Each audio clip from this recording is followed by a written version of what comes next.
Now let's turn to the telephone and how to use it to stay in touch, to follow up, and to be connected, not disconnected. According to author-humorist Fran Lebowitz, the telephone is a good way to talk to people without having to offer them a drink. The telephone links us to colleagues, family, and friends. While we send cards and faxes and write notes and letters, the telephone is a special communication device. When face-to-face conversations are impossible, the phone is the best interactive technological tool. The beauty of the telephone is that it is a two-way or more means of communication. But for some of us, the interactive nature of the phone is its biggest liability. In an era when managing moments is valued as the ultimate career success, having to participate in a conversation is considered a waste. Why? There are several possible reasons. Some people don't consider themselves good conversationalists, so they choose not to struggle. Some people are intimidated by the fear of rejection. People communicate differently, which can lead to misunderstanding. Finally, some people think they are too busy or too important to waste one moment on anyone else. While all the busy people are managing their moments on the phone as a time-saving technique, dare to be different. Don't save nanoseconds. Spend a moment making small talk. Invest a minute or two having a conversation that contributes to rapport. Touching base is as critical for us as for the baseball player who tags each base as he rounds the diamond towards home plate. Remember, if you don't touch base, you can get thrown out of the game. Another thought. Touch base when you need nothing. We all know people who call periodically, sound extremely friendly and personable, and then ask for a favor.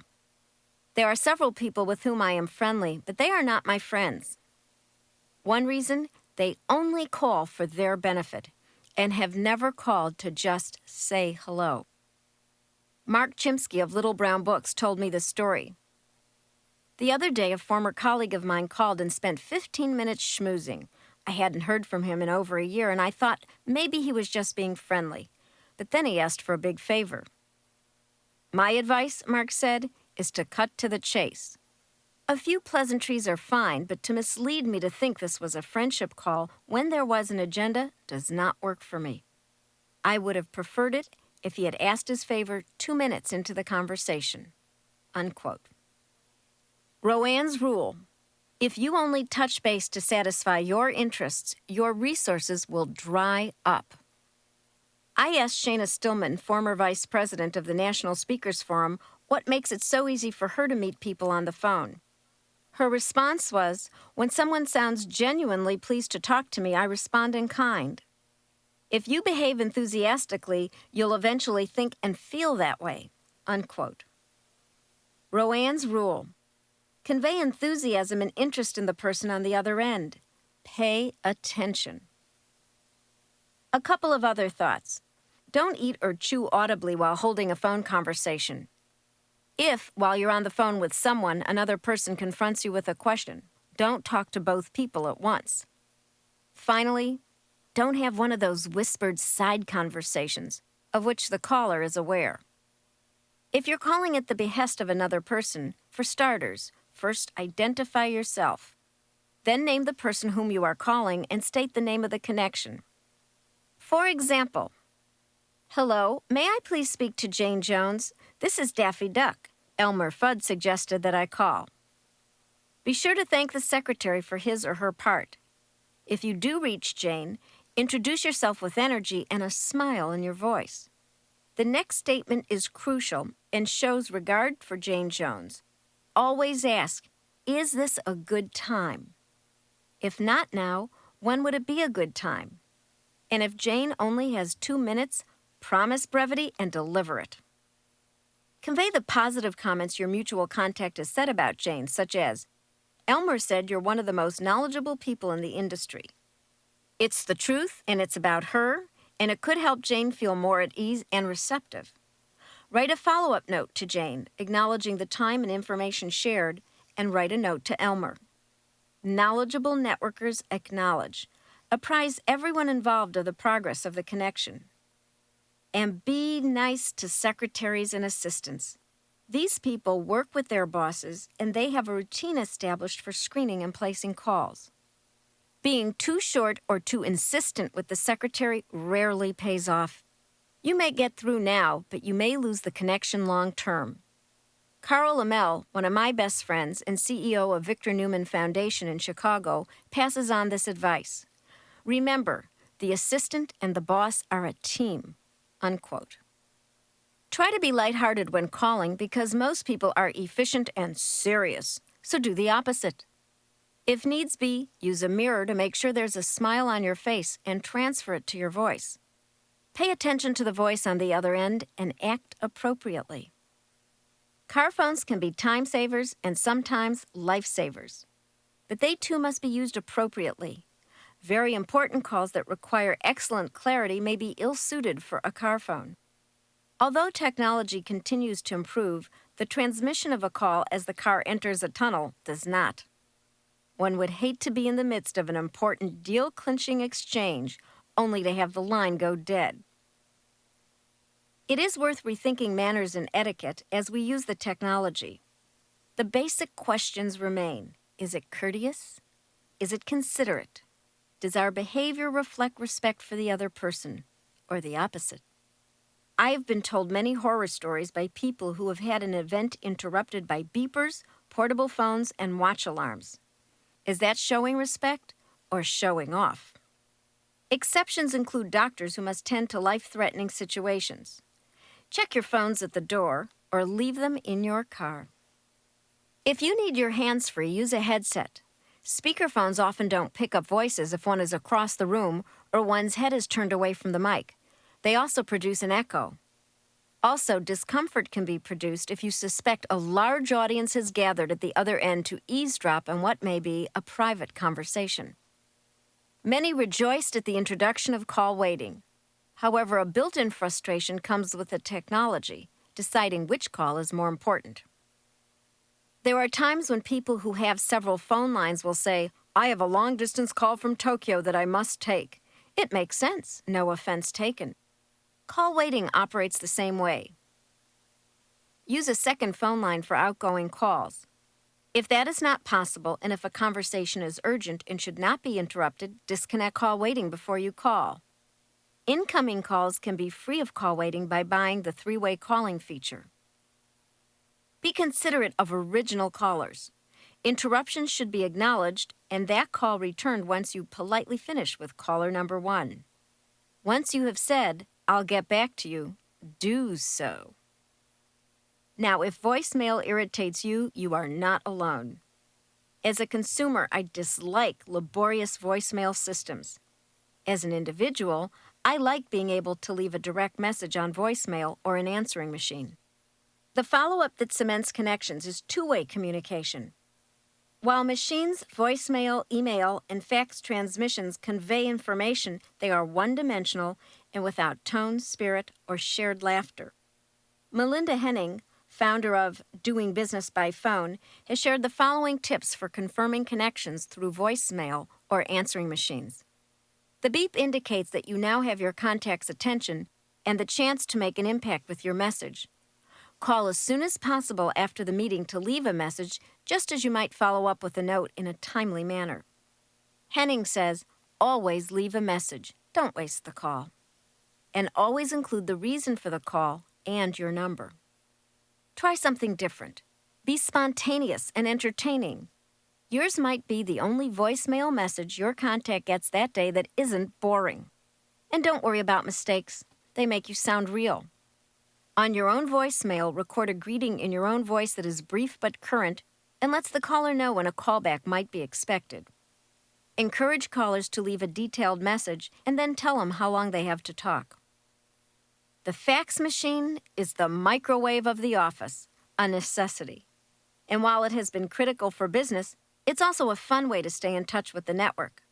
I send and receive cartoons and jokes, contracts, speaker bio sheets, and articles of interest. There are some common sense rules for faxing. Be sure your light-hearted faxes are welcomed in an office setting. Be aware that there is no privacy on a fax machine to the office. Be considerate, too. If you want to send a lot of material, get permission.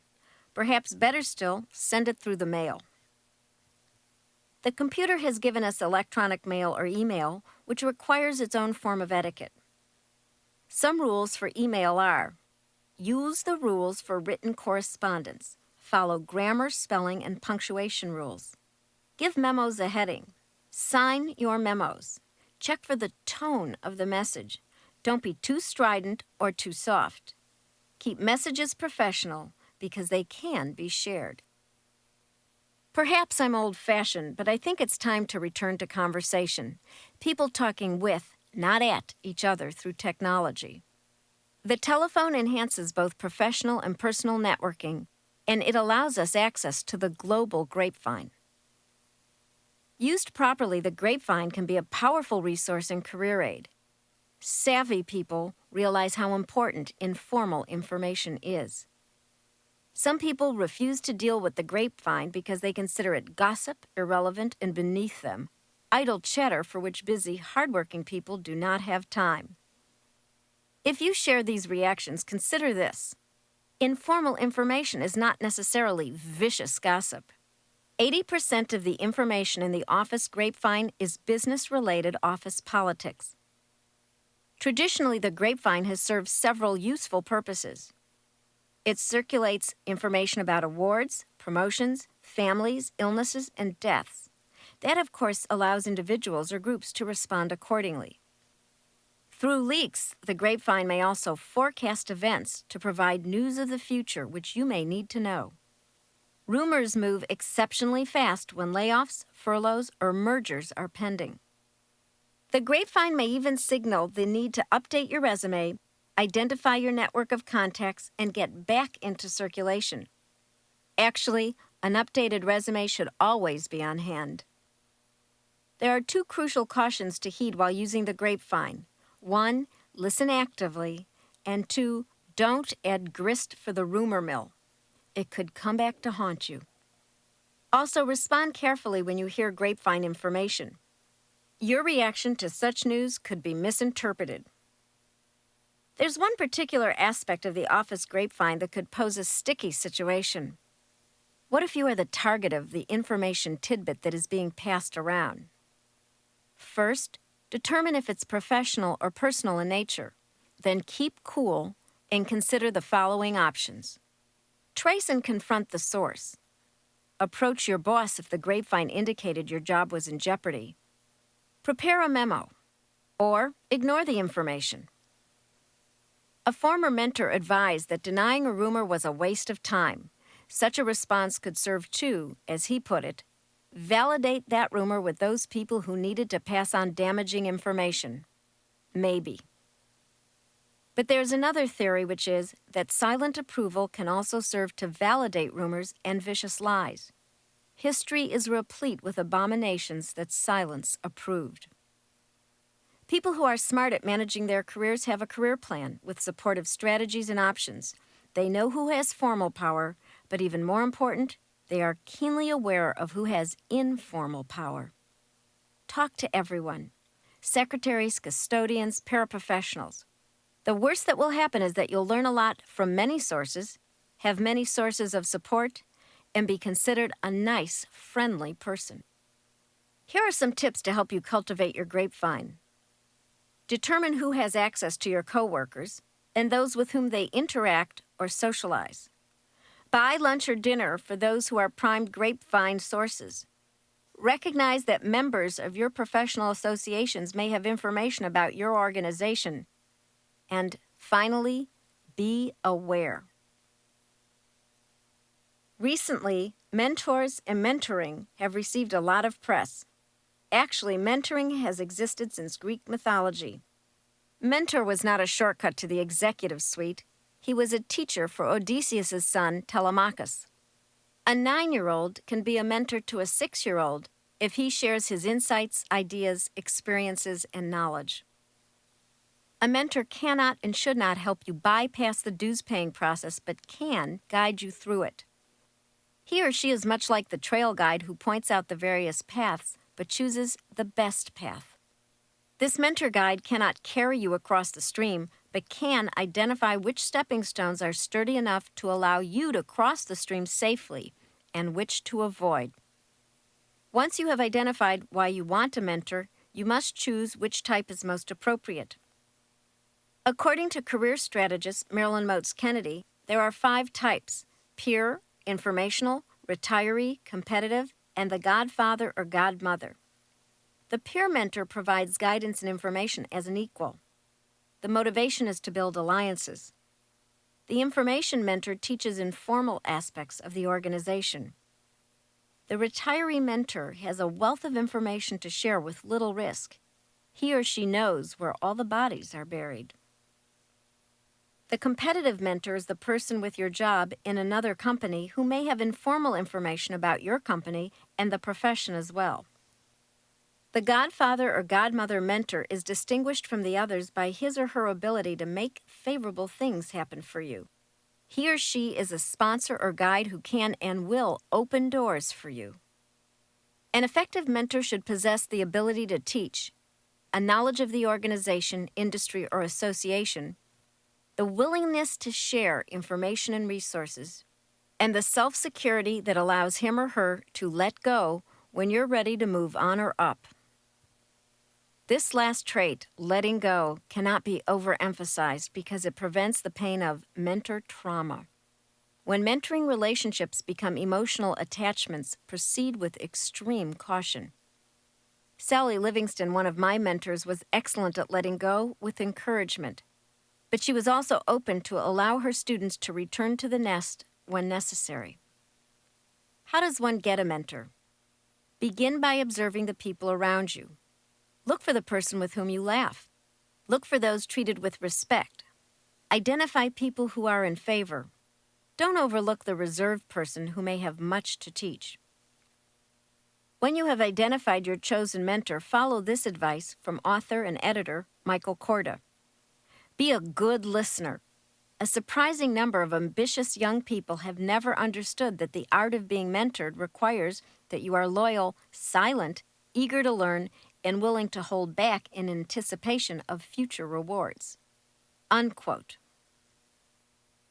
Encouraging a mentoring relationship is an art that requires you to be an apt pupil. In addition, it requires sincerity, work, and common sense. Here are some strategies you can use once you have identified your potential mentor. Smile. Say good morning. Share observations. Take notice of a project that he or she has designed or completed. Send a note indicating your positive assessment of the work, planning, or outcome of the project. Identify some information or advice you need that your mentor candidate can provide. Ask for the help you need. Value the person's time and commitments. Don't consume too much work time. Follow up on advice or information given. Report back to your potential mentor and indicate that you are open to future advice. Send a personal note of thanks with an offer to host a luncheon. Call to set a date for that lunch. Encouraging a mentoring relationship takes time because it must be built on trust. Allow that time. Be patient and persistent. Continue to indicate that you value your potential mentor. You can show that you are a good protege by hard, smart work and enthusiasm. The best mentors are those who embrace Socrates' attitude about his protege Plato. If my student does not surpass me, then I have failed. Unfortunately, this attitude is not shared by all mentors and teachers. This can lead to traumatic transitions and sabotaged separations between mentors and proteges. Telemachus had Mentor, King Arthur had Merlin, Muhammad Ali had Angelo Dundee, Lyndon Johnson had Sam Rayburn. We need resource spaces that are multifaceted. The concept of the mentor for life rarely applies. Most successful people have had several sponsors, people who have shared their insights, teachings, and networks.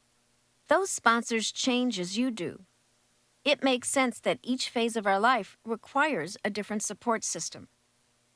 I recommend that we nurture moms, mentors of the moment, a network of friends and associates who are a source of ideas, information, assessment, and support that is reciprocal. Mentors are teachers, guides, and coaches who encourage, not bellow and belittle.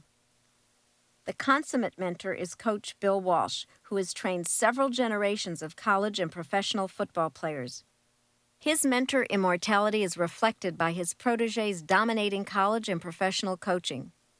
He is a coach in the true Socratic way, allowing and encouraging his protégés to surpass him. The search for the ideal mentor may be as consuming as the search for the ideal mate. It occurs to me that often the people who claim to be looking for Mr. or Ms. Mentor may be overlooking those people who may be mentors of the moment. There are many people with specific expertise who would be willing to share their knowledge. Marilyn Moats Kennedy suggests that one of the most important traits the best of protégés and mentors share is a similar sense of humor. This is an appropriate chemistry where the only aspect that is uncontrollable is the laughter. Again, to quote Michael Korda, mentoring can be seen as part of man's instinctive survival mechanism. Personal survival can depend on the same process. An older hunter needs a younger man's strength for help and protection. Mentoring can be considered an early form of retirement insurance. Unquote. On the other hand, as one corporate executive put it, a mentor can either bring you up or bring you up short. The right mentor can contribute greatly to our growth, education, and be a powerful resource on an as-needed basis. The best mentors are sponsors and supporters who encourage protégés to develop their own styles. If you have benefited from having a mentor, then become one. Now let's look at saying no to no-win networking. In the 80s, the term networking was everywhere. When the Professional Association's no-host cocktail hour became the no-host networking reception, several colleagues and I shuddered and longed for the days when we would attend a meeting or go to some function just to chat with people and get to know them. The pressure to network precludes the discovery part of the process of getting to know people that is so important to building long-term relationships based upon rapport and respect. When we take the time to converse and share ideas, movie reviews, restaurant recommendations, philosophies, values, and laughter, we learn how we can best support the other person's goals and needs. And even more important, we learn whether or not we want to do so. Unlike family and coworkers, we do get to choose the people with whom we interact and network. We get to say no to those whose attitude and/or behavior doesn't feel right. We get to trust our instincts about whom we trust. You have a gut-level guide within you. Use it.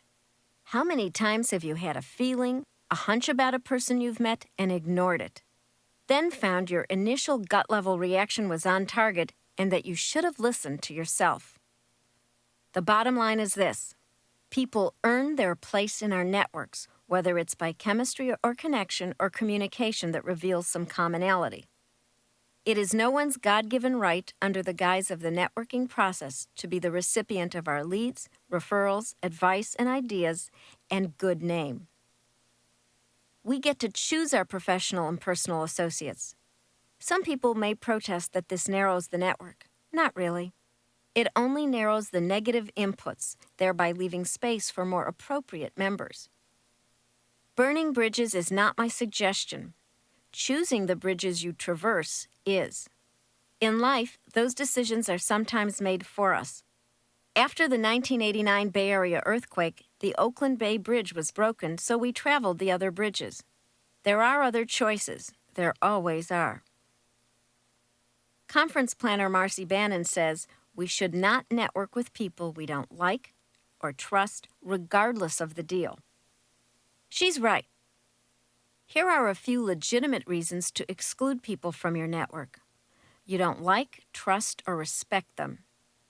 The differences in style are such that you are incompatible. You are unfamiliar with their performance and cannot vouch for it. You just don't have the time or energy to invest. You realize that you'll be doing all the work, and there'll be no give and take. We also get to choose the organizations, officer positions, and boards with which we want to be active. Some people make those choices based on a prescribed, albeit unwritten code that identifies the path of progress up the ladder. Others of us choose those organizations in which we have a personal or avocational interest. Lana Teplick, one of my best friends and a Boston-based CPA, put it this way: you retain the option and responsibility to say no to membership in an organization you don't want to join or rejoin. When approached to run for office or sit on a community board, you can say, "No, thank you," unquote.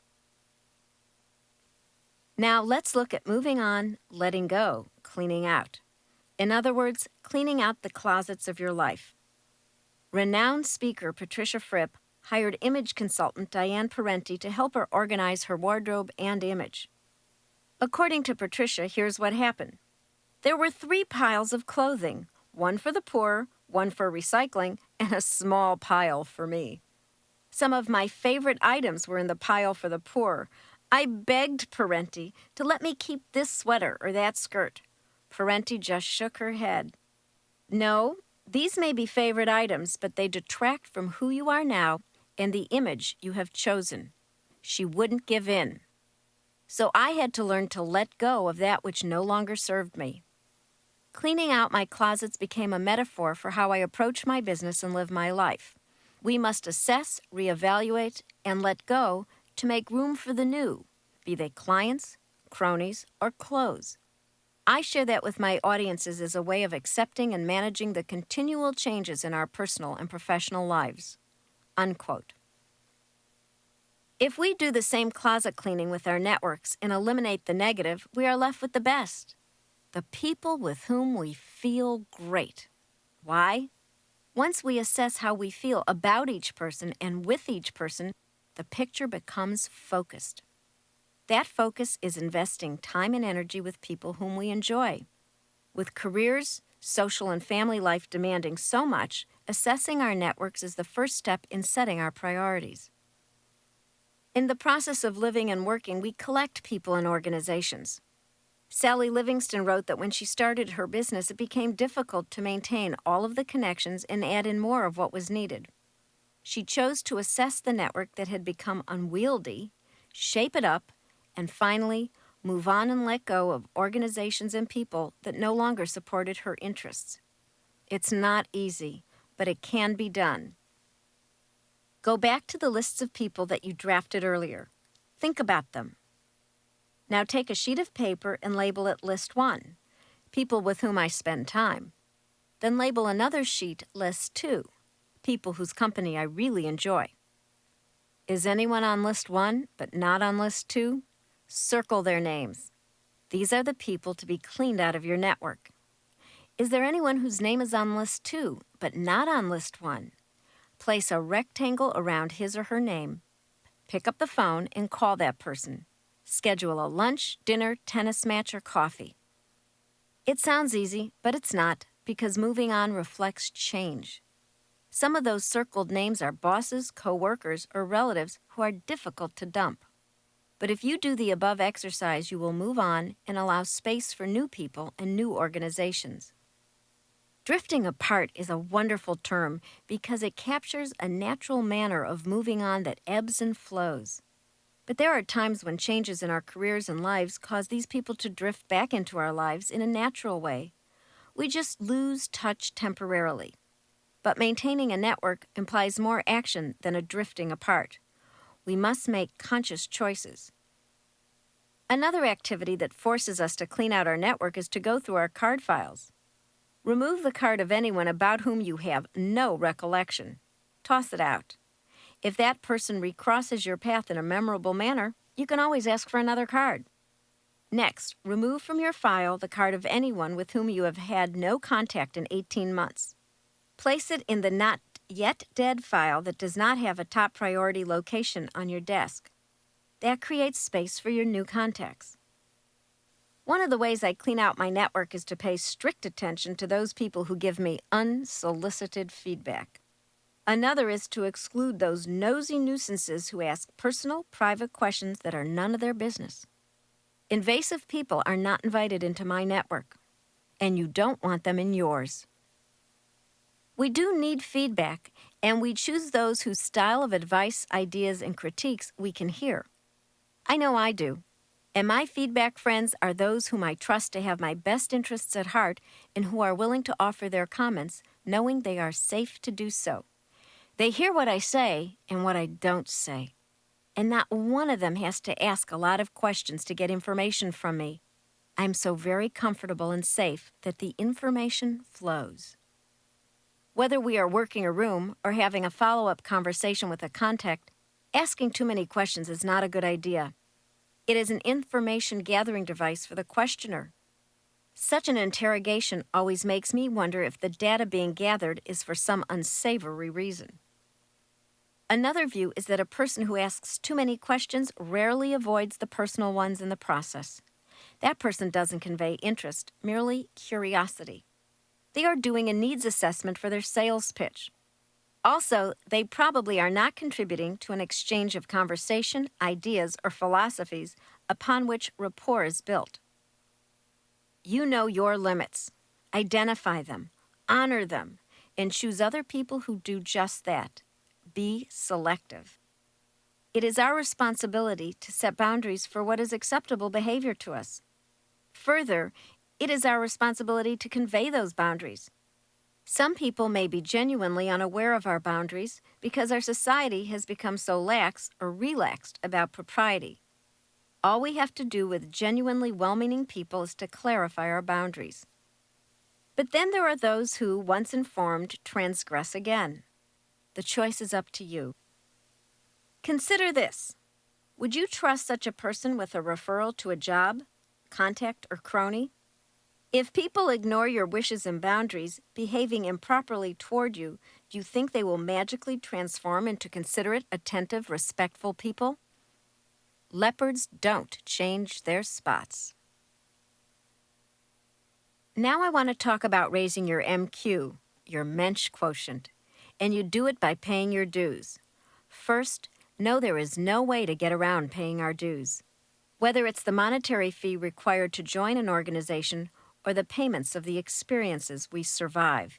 We do not get our due unless we pay attention to the dues. The people who do the right things in a courteous, respectful, and honest manner have a high MQ. There is no higher compliment than being called a mensch. They are honorable people of integrity and character. They are good people, the people we want to have around in both our professional and our personal networks because they always make us feel good, comfortable, and special. How do we find these people? The answer is be one. That's a paraphrase of the adage about friendship. The best way to make a friend is to be one. If we pay attention, we'll attract those exemplary people in our workplace, in our associations, and in our lives. So, how can we raise our MQ? Participate. Attend events, join organizations, be active. Do your best, be reliable, always work hard and smart. Competence is key to success. Visit bookstores and use your library card. Books are friends and teachers. Being aware of your industry or profession and the business climate is crucial. Give praise and compliments. Express appreciation. Shine the light on others. Give credit where credit is due. We do our best when public credit is given for our efforts. Remember your roots. If we don't remember where we came from, the people who are there will never forget that we forgot. Contribute to the community, whether it's your professional community or the one in which you live. Take an active role and contribute time, energy, ideas, and resources. Be involved. Honor people's time. Don't hog the time of the person you need to meet. Magnificent minglers and knowledgeable networkers are mindful of other people's needs, time, and obligations. Mind your manners. Mary Wortley Montagu put it beautifully. Civility costs nothing and buys everything. Good breeding is the basis for building friendships, which are the human relations of the business of networking. Accept responsibility. The Mensch accepts responsibility for errors and mistakes and makes no excuses. Apologize when you've made a mistake. Understand that what goes around comes around. It may come back from another source, but it comes back. Return phone calls in a timely fashion. Allocate the time required to grow a relationship. Friendships do not happen overnight. They are nurtured. Rapport is established and trust is built over time. Respect privacy and personal boundaries. Divulge information ever so slowly. Telling too much too soon is too telling. Personal probing questions are prohibited. Do one thing a day to connect with a new contact or an old friend. Create a weekly reminder list and follow through on it. Report back to your referral source on the results of leads, advice, and information you've been given. Assess your needs and ask for help.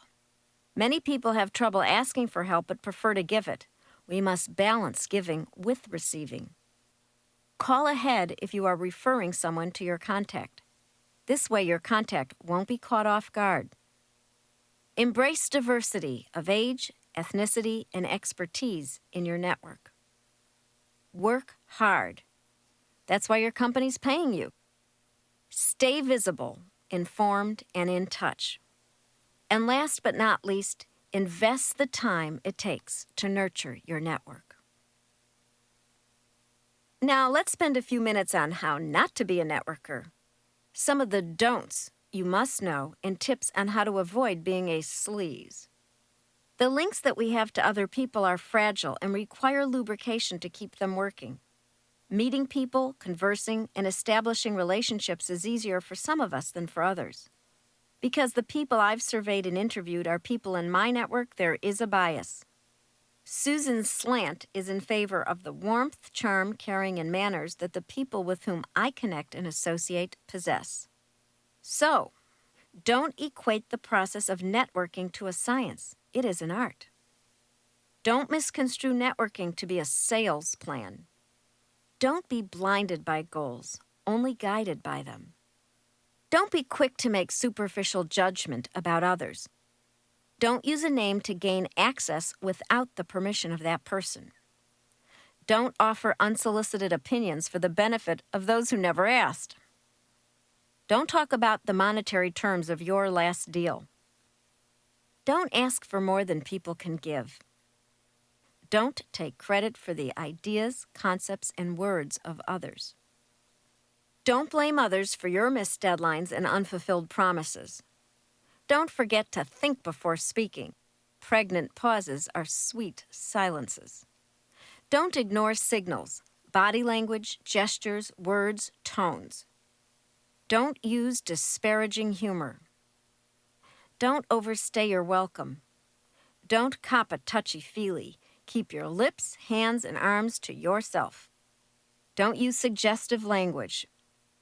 Don't be an opportunistic glad-hander. Don't pursue, pester, or push people. That will lose the link and the contact. Let it go. Don't badmouth people. One never knows how that can come back to haunt you. Don't forget to do your homework to prepare yourself.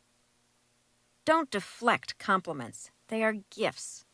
Acknowledge the giver by saying, "Thank you." Don't get discouraged.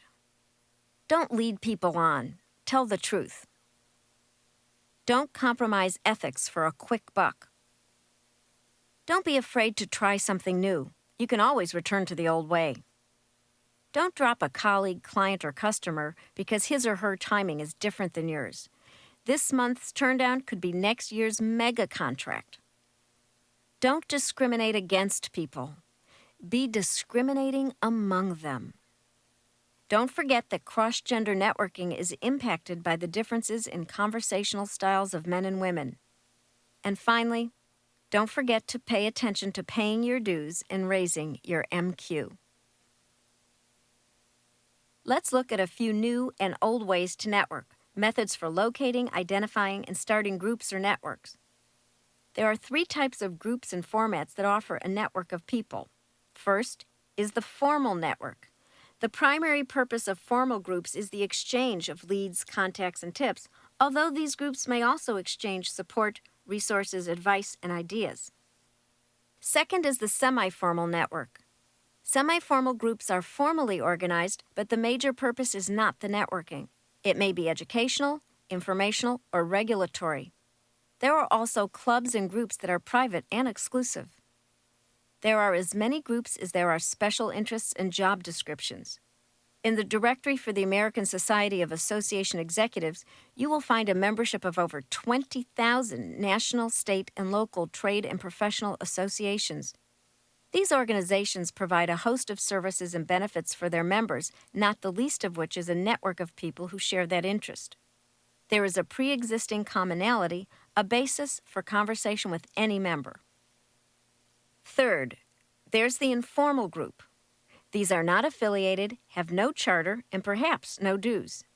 They may be a Friday night poker club, a menopause support group, or a Monday morning bridge and breakfast get-together. Once you have assessed your network of affiliations, you'll see the holes. You can join a pre-existing group, or, if there's none for that purpose, you can start one. The first thing to do is to get a pad of paper and write down the headings for the 3 types of networking groups: formal, semi-formal, informal. Under the appropriate heading, enter all the different groups that are in your life. Is every aspect of your life and your interests represented by each group supporting it? If not, then now list those areas for which you would like to have a group for resources, input, or support. Determine if there is a local or national organization that matches your needs. Check phone directories, business and special events calendars and local papers, Chamber of Commerce newsletters and directories, public, company, and college libraries. You can also determine organizations that match your needs by asking friends, colleagues, neighbors, and coworkers. Don't forget, the people we know have vast networks of people we don't know, but to whom they may provide a link. If no group exists that you would like to join, as I said, you can start one. People do want to converse, discuss, exchange, expand, and evaluate ideas and information. Book clubs, for example, have provided this environment for discussion with a focus on literature. Many of the groups that exist are focused on doing, but here I'm suggesting moving in the direction of groups focused on conversation and communication. The contribution of words and thoughts is one that nurtures the network and, as people relate to one another, solidifies. This is good news for those of us who are not interested in bonding on the bike path. Here are a few group sources for you to consider: business networks, professional and trade associations, company clubs, civic and community organizations. For professional and trade associations, check the Yellow Pages, your local Chamber of Commerce directory, or the American Society of Association Executives directory. Among formal networking clubs are the Leads Clubs, LaTip International, the Business Alliance, and the National Association of Female Executives. Don't neglect service clubs such as the Toastmasters, Kiwanis, Rotary, Shriners, and Lions. You'll also find charity organizations, religious groups, health, crafts, and sports clubs in your community. There are tens of thousands of organizations, networks, and groups. Decide what works for you. But whatever you decide to join, remember that building a base of business referrals is based on establishing rapport, trust, and respect. Once those 3 ingredients are present, contacts grow into relationships that enhance our personal and professional lives. And that brings us to what I modestly call the gospel according to Roanne. These are my 10 commandments of communicating and connecting. We create the network of sources and support that comprise our personal and professional safety net. To be able to do this, we must connect with the people we meet, be considerate of our contacts, and communicate with our words and our ethical behaviors. The following commandments provide a 10-point plan that will contribute to a viable and valuable network of colleagues, cronies, and friends. 1. Thou shalt be a mensch. Treat people with respect, courtesy, integrity, truth, and honor. 2. Thou shalt follow up and follow through. Do that which thou sayest thou shalt do, and report back in a timely manner. 3. Thou shalt pay attention to others by listening with thine ears, eyes, head, and heart. 4. Thou shalt nurture thy network. Touch base with calls, cards, clippings, and faxes when thou needest nothing from thy contact. 5. Thou shalt treat people as people. Treat them not as contacts made for thy professional purpose. 6. Thou shalt good-mouth people. Praise people and pass on the praise of others. 7. Thou shalt acknowledge all sustenance with thy pen and tablet. Thank those who have gifted thee with time, food, ideas, support, leads, laughter, and love. 8. Thou shalt perform good deeds. Ye shall reciprocate those deeds done on thy behalf. 9. Thou shalt teach these commandments diligently to thy staff, students, colleagues, cronies, and children by thy example. 10. Thou shalt have fun and be of good humor. And verily, verily, I promise unto you that if thou doest these things, thy networks will bear fruit and multiply. Thou shalt be known in the land as a savvy networker, and thy personal and professional life will abound with riches and glory. They really will. Happy networking.